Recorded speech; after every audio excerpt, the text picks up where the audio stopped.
मैं अशोक कुमार शर्मा पुनः आपका साइंस क्लासेस में स्वागत करता हूं। आज की इस वीडियोस में हम लोग देखते हैं कि जो जीवधारी हैं उन जीवधारियों में श्वसन की क्रिया कैसे होती है, और ये श्वसन की जो क्रिया होती है पहले श्वसन के बारे में समझते हैं। क्योंकि हम लोग देखते हैं कि कुछ लोग बहुत तेज़ सांस लेते हैं, कुछ लोग बहुत धीमे धीमे सांस लेते हैं। तो सांस इतना तेज़ क्यों लेते हैं और सांस इतना धीमा क्यों लेते हैं, तो इस वीडियोस में हम आपको बताते हैं। ठीक है, पहले हम लोग ये जानते हैं कि रिस्पायरेशन, पहले वर्ड्स को समझते हैं। Respiration, the organism that take the oxygen from the environment and the यानी release the carbon dioxide and that produce energy. मतलब जीवधारियों के द्वारा, चाहे कोई भी जीवधारी हो, अगर उसमें श्वसन की क्रिया हो रही है तो वो इन्वायरमेंट से ऑक्सीजन को लेगा, कार्बन डाइऑक्साइड को छोड़ेगा। इसके फलस्वरूप यानी कि बॉडीज में क्या होगी, एनर्जी जनरेट होगी। बस इसी प्रोसेस को हम क्या कहते हैं, रिस्पायरेशन कहते हैं। मतलब रिस्पायरेशन सुना गया। Respiration is a biological process in which organism can take the oxygen from the environment and release the carbon dioxide and produce also the energy. तो भाई अब देखते हैं, ये तो श्वसन हमारा कंप्लीट हो गया।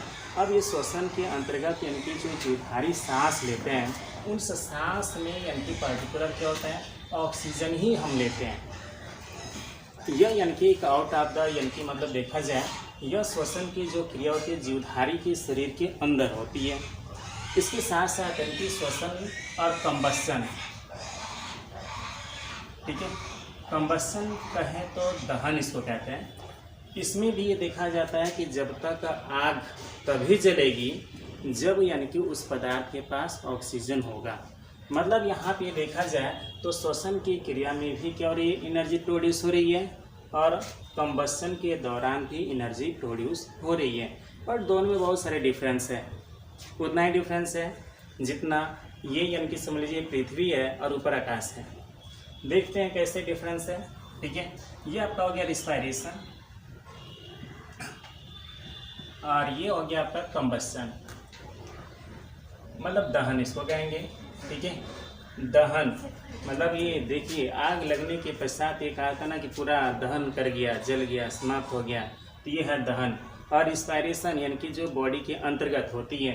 तो हम इसको पहला डिफरेंस कर सकते हैं कि यानी कि that respiration is also take place in the यानी कि इन द बॉडीज, मतलब इस शरीर के अंतर्गत होती है, कोशिका के अंदर होती है।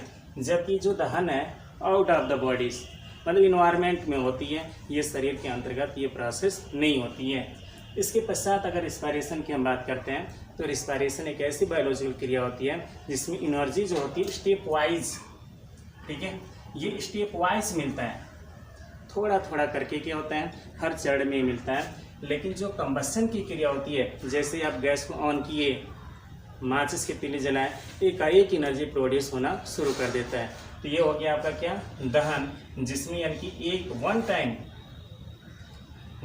एनर्जी प्रोड्यूस होता है, एक ही बार में सारा एनर्जी क्या होती है, निकल जाती है। मतलब इसको स्टोर करना संभव नहीं है। मतलब रिस्पायरेशन के द्वारा यानी कि उत्पन्न जो एनर्जी होती है उसको एज एटीपी, जो यानी कि शरीर के अंतर्गत बनता है, यानी कि एनर्जी एटीपी के रूप में संचित होती है। ठीक है, और इसमें यानी कि जो एनर्जी होती है एनॉर्मस यानी कि एक ही बार में बहुत सारी एनर्जी क्या होती है, बाहर निकल जाती है। मतलब इसको स्टोर नहीं कर सकते।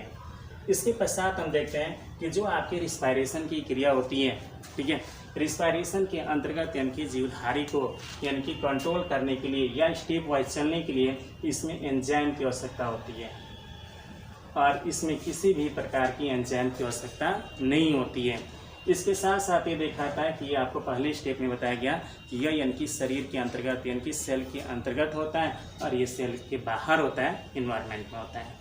तो डेट वी ऑल्सो यानी कि कम्प्लीटेड द यानी कि डिफरेंस बिटवीन रिस्पायरेशन एंड कंबस्सन। एक और टॉपिक होती है जिससे हम देखते हैं कि कुछ लोग यानी कि सांस करते हैं, बार बार लेते हैं, लगातार लेते हैं, तो उसको हम कहते हैं ब्रीदिंग। ठीक है, क्या बोलते हैं, ब्रीदिंग बोलते हैं इसको, जिसकी हिंदी होती है स्वाक्षोवास। स्वाक्षोवास कहते हैं। मतलब स्वाक्षोवास हम कहते किसे हैं, मतलब जीवधारी के द्वारा ऑक्सीजन लेने, मतलब इन्वायरमेंट से क्या लिया, ऑक्सीजन लिया, और इन्वायरमेंट में उसने कार्बन डाइऑक्साइड को छोड़ दिया। मतलब ऑक्सीजन को लेने और कार्बन डाइऑक्साइड के छोड़ने की जो क्रिया होती है उसी को हम कहते हैं श्वासोच्छ्वास कहते हैं। श्वासोच्छ्वास में किसी प्रकार की एनर्जी प्रोड्यूस नहीं होती है, कोई नए सब्सटेंस नहीं बनते हैं, मतलब that is a physical process. कैसा प्रोसेस है? ये फिजिकल है, भौतिक यानी कि अभिक्रिया होती है जिसमें जीवधारी सांस लिया और सांस छोड़ दिया।